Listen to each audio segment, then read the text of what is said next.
අයිබෝවන් කට්ටිය හිරුනිස් කලව්ඩ්ලෝක් YouTube චැනල එකට ඔයාලව ආයෙත් පිළිගන්නවා. අපේ AWS මාස්ටර් ක්ලාස් එකේ පළවෙනි වීඩියෝ එකෙන් අපි බැලුවා කොහොමද බයක් නැතුව AWS ප්‍රීටිය account එකක් හදාගන්නේ කියලා. ඔයාලා තාම මේක බැලුවේ නැත්නම් උඩ කාඩ් එකෙන් හරි පල්ලෙහා description එකෙන් හරි ඒක ගිහලා බලන්න පුළුවන්. අද අපේ දෙවෙනි වීඩියෝ එක. අද අපි කතා කරන්නේ AWS වල තියෙන වැදගත්ම සර්විස් එකක් ගැන. ඒ තමයි AWS IAM. එහෙමත් නැත්නම් Identity and Access Management. සරලවම කිව්වොත් අපේ AWS account එකේ security එක බලාගන්න මෙයා තමයි. අද වීඩියෝ එකෙන් අපි බලමු IAM කියන්නේ මොකක්ද? root account එකක් කියන්නේ මොකක්ද? සහ ආරක්ෂිතව වැඩ කරන්න IAM user කෙනෙක් group එකක් සහ role එකක් හදාගන්නේ කොහොමද කියලා. ඉතින් අපි වීඩියෝ එකට යමු. හරි අපි හිතමු ඔයා ලොකු කම්පැනි එකක ප්‍රොජෙක්ට් එකක් කරනවා කියලා. ඒ ප්‍රොජෙක්ට් එකේ ඩෙවලොපර්ස්ලා ඉන්නවා, QAස්ලා ඉන්නවා, ඒ වගේම මැනේජර්ස්ලාත් ඉන්නවා. දැන් මේ හැමෝටම ඔයාගේ ප්‍රධාන AWS account එකේ password දෙන එක ආරක්ෂිතද? නැහැ නේද? මොකද ඩෙවලොපර් කෙනෙක් අතින් වැරදිලා හරි database එක delete වෙන්න පුළුවන්. නැත්තම් වෙනත් security ප්‍රශ්නයක් වෙන්න පුළුවන්. මෙන්න මේ ප්‍රශ්නෙට විසඳුම තමයි IAM. IAM එකෙන් අපිට පුළුවන් users ලව හදන්න. හැම කෙනෙක්ටම වෙන වෙනම username password දෙන්න. ඒ වගේම මේ හදන users ලට වෙන වෙනම permissions දෙන්නත් පුළුවන්. ඒ කියන්නේ developers ලට ඕන කරන services විතරක්. ඒ කියන්නේ උදාහරණයක් විදියට EC2 සහ S3 වලට විතරක් access developers ලට දීලා database delete කරන්න තියෙන access එක නවත්තන්න පුළුවන්. ඒ වගේම AWS එකේ best practice එක ගැන කතා කරොත් අපේ පළවෙනි වීඩියෝ එකේ හදපු ප්‍රධාන account එකට කියන්නේ root account එකක් කියලා. ඒ වගේම AWS වල rule එකක් තියෙනවා කවදාවත් එදිනෙදා වැඩවලට root account එක පාවිච්චි කරන්න එපා කියලා. ඒ වෙනුවට අපි IAM user කෙනෙක් හදලා ඒකට administrator access දීලා තමයි වැඩ කරන්නේ. දැන් අපි යමු ප්‍රායෝගික කොටසට. ඔයාගේ AWS console එකේ උඩ search bar එකේ IAM කියලා search කරලා IAM dashboard එකට යන්න. මුලින්ම අපි බලමු user group එකක් හදාගන්නේ කොහොමද කියලා.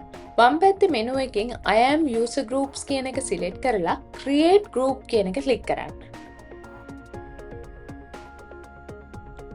මේ group එකට අපි developers කියලා නමක් දෙමු. ඊට පල්ලෙහෙන් තියෙනවා attach permission policies කියලා. මේකෙන් තමයි මේ group එකට කරන්න පුළුවන් දේවල් තීරණය කරන්නේ. මෙතනදී ඔයාලට පේනවා ඇති policies සෑහෙන ප්‍රමාණයක් තියෙනවා. AWS වල policy එකක් කියන්නේ සරලවම pass එකක් වගේ. මේකෙන් තමයි කියන්නේ මේ group එකට හෝ එහෙම නැත්නම් මේ userට AWS එක ඇතුලේ කරන්න පුළුවන් මොනවද බැරි මොනවද කියලා.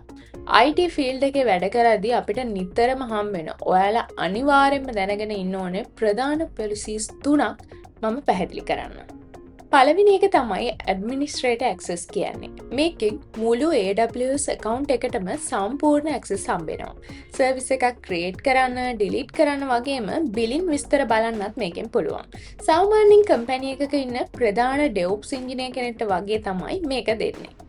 ඒ වගේම අපි දෙවෙනි එක ගැන කතා කරොත් දෙවෙනි එක තමයි power user access කියන්නේ. මේක තමයි developers ලට ගොඩක් වෙලාවට දෙන්නේ. මේකෙන් AWS වල තියෙන හැම service එකක්ම EC2, S3, RDS වගේ පාවිච්චි කරන්න, code run කරන්න සම්පූර්ණ access හම්බ වෙනවා. හැබැයි user accounts හදන්න, IAM සහ billing විස්තර බලන්න මෙයාට අවසර නැහැ. ඒක security අතින් ගොඩක් ආරක්ෂිතයි. තුන්වෙනි එක තමයි Amazon S3 read only access කියන්නේ. නැත්තම් ඕනම සර්විස් එකක read only access. මේකෙන් ලැබෙන්නේ බලන්න හෝ කියවන්න විතරයි. එක්සැම්පල් එකක් විදිහට අපේ S3 bucket එකක තියෙන files බලන්න විතරයි මෙයාට අවසර තියෙන්නේ. මේක QA කෙනෙක්ට හරි වෙනත් application එකකට මේ වගේ policy එකක් දෙන්න පුළුවන්. එයාලට files delete කරන්න සහ අලුතෙන් upload කරන්න බෑ. ඉතින් අපි මේ හදන developers ලගේ කියන group එකට power user access කියන policy එක select කරලා next යමු.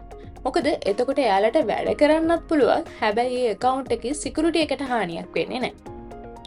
දැන් වම් පැත්තේ menu එකෙන් IAM users කියන එකට ගිහිල්ලා create user කියන button එක click කරන්න. userට නමක් දෙන්න. මම මෙතන දෙන්නම් හිරුනි-dev කියලා. මෙතන provide user access to AWS management console කියන එක ක්ලික් කරන්න. එතකොට මෙයාට password එක set කරගන්න පුළුවන්. ඊළඟට next ගිහිල්ලා අපි කලින් හදපු developers ලගේ කියන group එකට මේ user ව add කරන්න.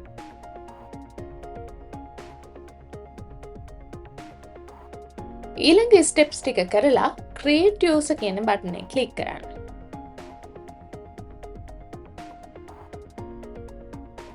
දැන් ඔයාලට ලැබෙනවා sign in URL එකක්, username එකක් සහ password එකක්. මේ විස්තර ටික download කරලා තියාගන්න. ඊට පස්සේ ඔයාලට log වෙන්න මෙන්න මේ URL එකකින් මේ I am user විදිහට.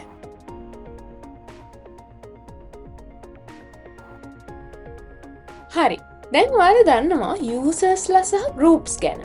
හැබැයි I am වල තව වැදගත් දෙයක් තියෙනවා. ඒ තමයි I am roles කියන්නේ.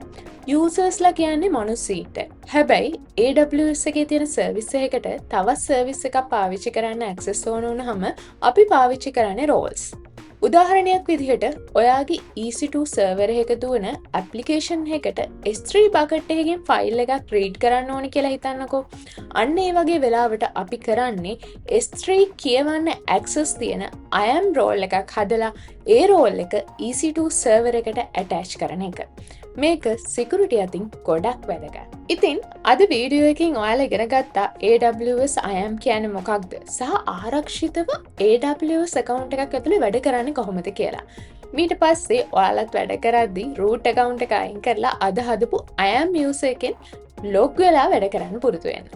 ලබන සතියේ වීඩියෝ එකෙන් අපි කතා කරන්නේ cloud එකේ අපේම කියලා virtual Linux server එකක්. එහෙමත් නැත්නම් AWS EC2 instance එකක් launch කරලා ඒකට website එකක් host කරන්නේ කොහොමද කියලා. වීඩියෝ එක වටිනවා කියලා හිතුණා නම් like එකක් දාන්න. යාළුවන්ට බලන්න share කරන්න. මොනවා හරි ගැටලුවක් තිබ්බොත් පල්ලෙහෙන් comment කරන්න. Hirunis Cloud Log channel එක තවම subscribe කරලා නැත්නම් දැන්ම subscribe කරන්න. ඊළඟ වීඩියෝ එකෙන් හමු වෙමු. සුබ දවසක්.